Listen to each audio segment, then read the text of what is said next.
Monsieur le Président, Monsieur le Premier ministre, 14 ans, c'est l'âge de l'adolescence, des premières amours, des premiers pas dans la vie de cet autre que soi, pas encore adulte, pas encore assez grand, mais d'ores et déjà plus assez petit, plus assez enfant. C'est aussi l'âge des premières interrogations sur la vie. Qui suis-je? Que suis-je? Dois-je réellement être cela? Dois-je réellement faire comme ça? 14 ans, l'âge où tout commence, et sûrement pas celui où tout s'arrête. Vous l'aurez compris, mes chers collègues, je voudrais que nous nous attardions sur le drame de la jeune Dina.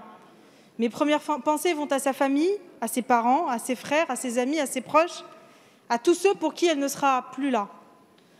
En tant que femme, en tant que maman, en tant que citoyenne, en tant que députée, je ne peux me résoudre à ce que le harcèlement tue. Car oui, Dina a été tuée par le harcèlement dont elle a été victime. Dina a été tuée par le harcèlement où on l'a laissée s'enfermer.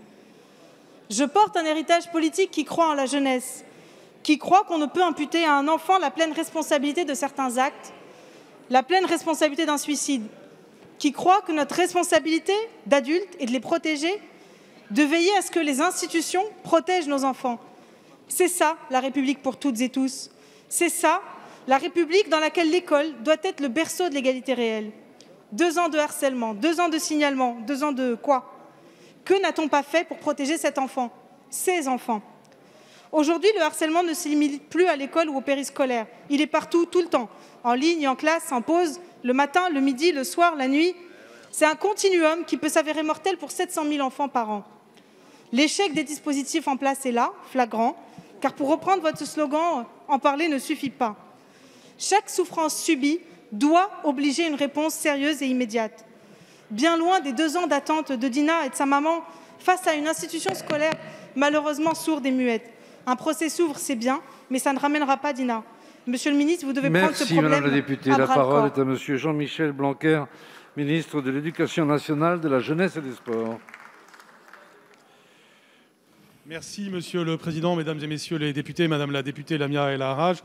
Je redis l'émotion qui est la mienne vis-à-vis de ce suicide, comme je le répète, du suicide de tout adolescent. Et il y en a malheureusement chaque année. C'est quelque chose que l'on doit faire diminuer.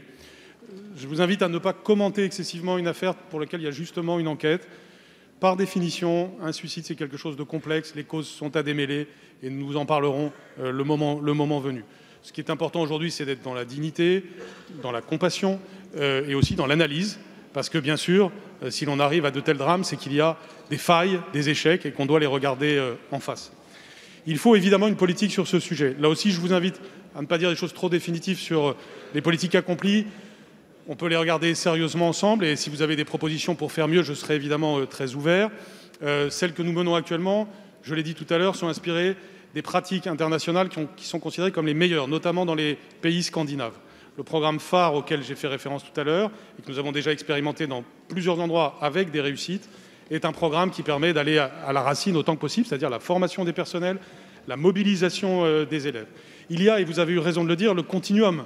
Non seulement nous avons le harcèlement, que nous réussissons d'ailleurs dans certains endroits à faire reculer, mais nous avons aussi le cyberharcèlement. Et le cyberharcèlement est un défi encore plus grand et qui est malheureusement présent dans cette affaire aussi, je crois. Et c'est pourquoi j'ai convoqué récemment les responsables des plateformes. Ce n'est pas la première fois évidemment qu'il y a un dialogue avec eux, mais pour les responsabiliser davantage, notamment pour mieux faire respecter l'interdiction aux moins de 13 ans, mieux travailler sur les algorithmes, mieux travailler sur tous les enjeux d'addiction d'ailleurs qui existent autour de cela. Il y a donc un enjeu de politique publique, nous y sommes et je suis ouvert pour de nouveaux progrès.